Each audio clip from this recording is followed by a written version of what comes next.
दोस्तों, fly world India YouTube channel में आपका स्वागत है।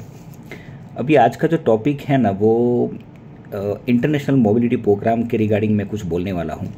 बहुत सारे लोगों ने मेरे जितने भी क्लाइंट हैं उनको थोड़ा कन्फ्यूज़न है कि सर इंटरनेशनल मोबिलिटी प्रोग्राम है क्या। अभी जो उसका एग्जैक्ट जो मतलब है ना वो थोड़ा डिटेल में मैं आपको एक्सप्लेन करने वाला हूँ। जैसे कि कोई बंदा इंडिया में बैठा है और उसको वहाँ कनाडा में वर्क परमिट लेनी है तो उनको ESDC के पास जाना पड़ेगा। एम्प्लॉयर को वहाँ वो प्रूव करना पड़ेगा कि ये बंदा मुझे यहाँ पे नहीं मिल रहा है, तो ESDC में से LMIA का अप्रूवल उनको लेना पड़ेगा। जब LMIA का अप्रूवल मिलता है तो उनके पास दो ऑप्शन होते हैं। एक ऑप्शन ये होता है कि LMIA लेके वर्क परमिट लेके फिर यहाँ से बंदा फ्लाई होगा, या तो फिर नॉमिनेशन के लिए डायरेक्ट भी एलिजिबल बंदा हो सकता है। वो डिफरेंट प्रोविंस के हिसाब से, हर एक प्रोविंस डायरेक्टली अप्रूवल नहीं देता है। और जिसके लिए LMIA लेने की ज़रूरत नहीं है वो सारी category IMP international mobility programme के अंडर आ जाती है। जैसे कि फ्री ट्रेड एग्रीमेंट। अभी ये फ्री ट्रेड एग्रीमेंट क्या है, तो एक कंट्री दूसरे कंट्री के बीच में जो ट्रेड होता है ना उसमें हर एक कंट्री के बीच में एक एग्रीमेंट होता है। जैसे अमेरिका और कनाडा के बीच में मेजर एग्रीमेंट हुए हैं, तो उसके अंदर मैं डिटेल में नहीं जाता हूँ, मगर वो जो एग्रीमेंट होते हैं वो एक म्यूचुअल अंडरस्टैंडिंग होता है।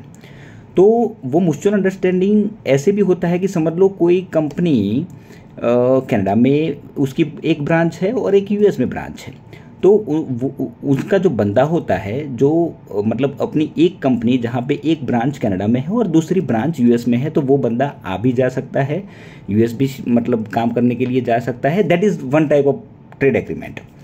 दूसरे कौन से कैटेगरीज अंदर इंक्लूड होंगे, जैसे एंटरप्रेन्योर कैटेगरी है, ये इन्वेस्टर कैटेगरी है, ये फ्रेंच स्पीकिंग जो स्किल जो भी होता है वो भी इनके अंडर आ जाएंगे, ये वर्कर जो भी डिफरेंट जो ओपन वर्क परमिट होती है वो सारे। इन शॉर्ट, आपको कंफ्यूज होने की कोई ज़रूरत नहीं है। इंटरनेशनल मोबिलिटी प्रोग्राम का सीधा मतलब यही होता है कि जिसमें LMIA की ज़रूरत नहीं है, आपको ESDC के पास जाने की ज़रूरत नहीं है, वो सारे इंटरनेशनल मोबिलिटी प्रोग्राम में आ जाएंगे।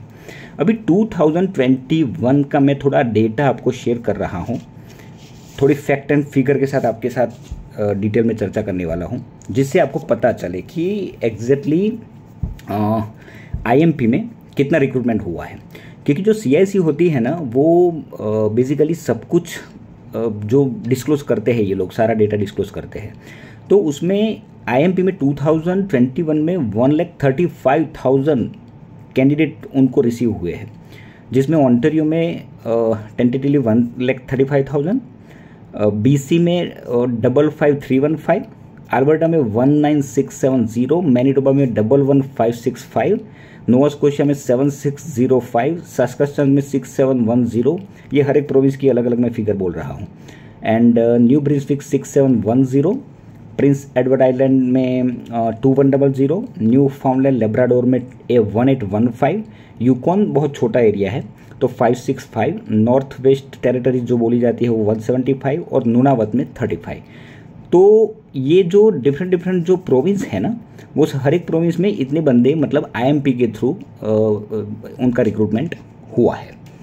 अभी मैं हर एक प्रोविंस के वाइज कौन से नॉक कोड जो NOC कोड बोलते हैं, नेशनल ऑक्यूपेशन क्लासिफिकेशन, तो जो नॉक कोड है उनमें कितना रिक्रूटमेंट हुआ है वो भी फिगर आपके साथ मैं शेयर करने वाला हूँ। जैसे अभी बात करते हैं तो ऑन्टारियो, उसमें जो नॉक कोड है 2174 computer programmer and interactive media developer, उनका जो रिक्रूटमेंट हुआ है 2810, 2171 information system analyst and consultant 2235, इतनी फिगर है। और 2235 लोग मतलब 2171 जो नॉक कोड है उनमें उनका रिक्रूटमेंट हुआ है। 2173 सॉफ्टवेयर इंजीनियर एंड डिज़ाइनर्स। अभी आप कंफ्यूज मत होना, कोई भी नॉक कोड आप डालेंगे ना गूगल में तो उसके नीचे jobs and duties and responsibility सब कुछ आ जाएगी। तो उनका जो रिक्रूटमेंट हुआ है वो 2035 हुआ है। 4011 यूनिवर्सिटी प्रोफेसर्स एंड लेक्चरर, उनकी जो फिगर है वो 1355 है।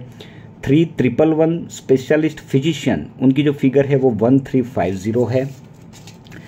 BC BC में जो नॉक कोड है वो 2173 है। सॉफ्टवेयर इंजीनियर्स एंड डिज़ाइनर्स उनकी जो फिगर है वो 1395 है।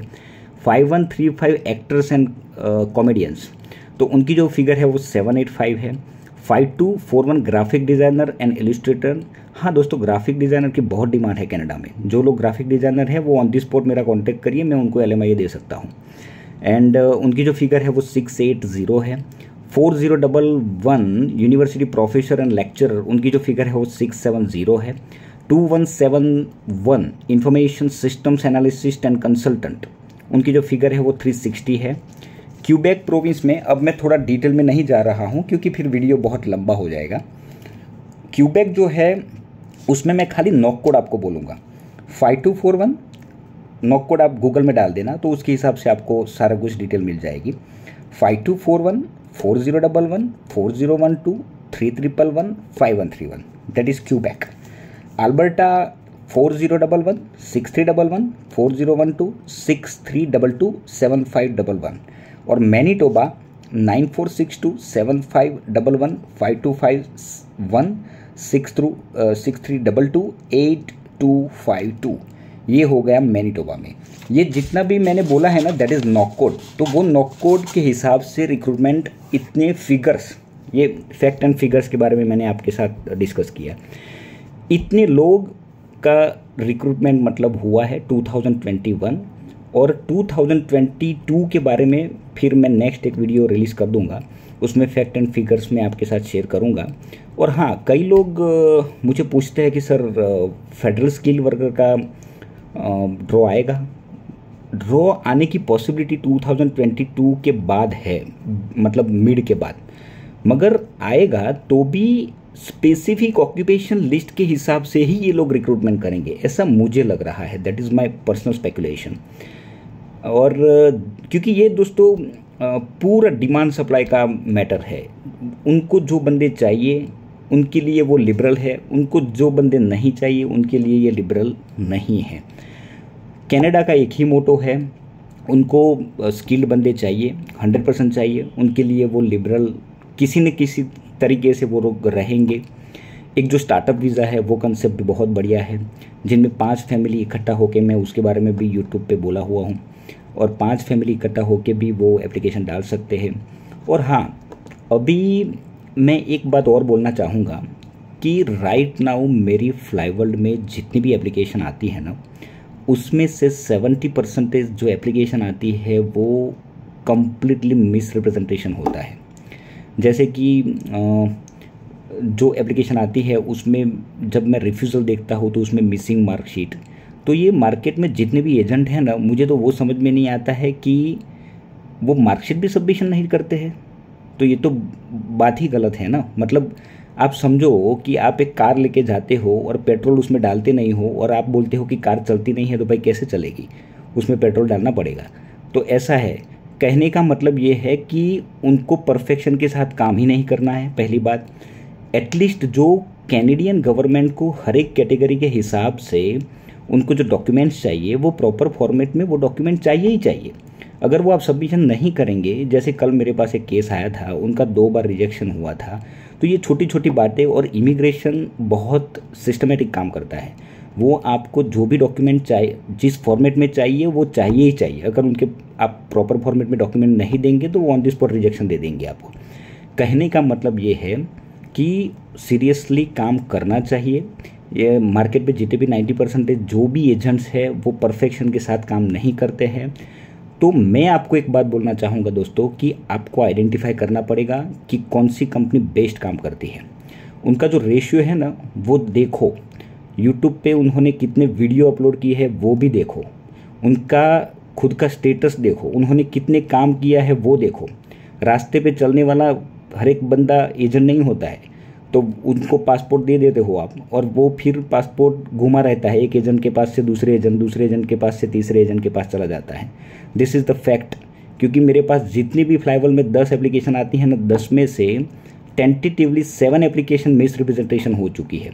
इमिग्रेशन को आपकी जो एप्लीकेशन जाती है उनमें उनको समझना है कि एग्जैक्टली आपकी जो एप्लीकेशन है वो है क्या, वो ही आप क्लियर नहीं करते हो, तो फिर वो कैसे आपको वीज़ा देंगे। तो बहुत सारे प्रॉब्लम है दोस्तों। इन शॉर्ट मैं बहुत डिटेल में नहीं जाता हूँ, मगर हाँ परफेक्शन के साथ हम ट्राई करते हैं क्लाइंट को सर्विस देने के लिए, हमारी जो टीम है वो। और रही बात, ऐसा ज़रूरी भी नहीं है कि मैंने एप्लीकेशन डाली तो वो बाहर निकलेगी ही निकलेगी, क्योंकि अल्टीमेटली हम भी ह्यूमन बीइंग है, कई बार हमारे से भी गलती हो जाती है, बहुत रेयर हो जाती है। मगर हम अपने आप को बेटर बनाते हुए धीरे धीरे धीरे कहीं ना कहीं हम ऐसा ट्राई करते हैं कि आपकी एप्लीकेशन एकदम परफेक्शन के साथ हम सबमिशन करें।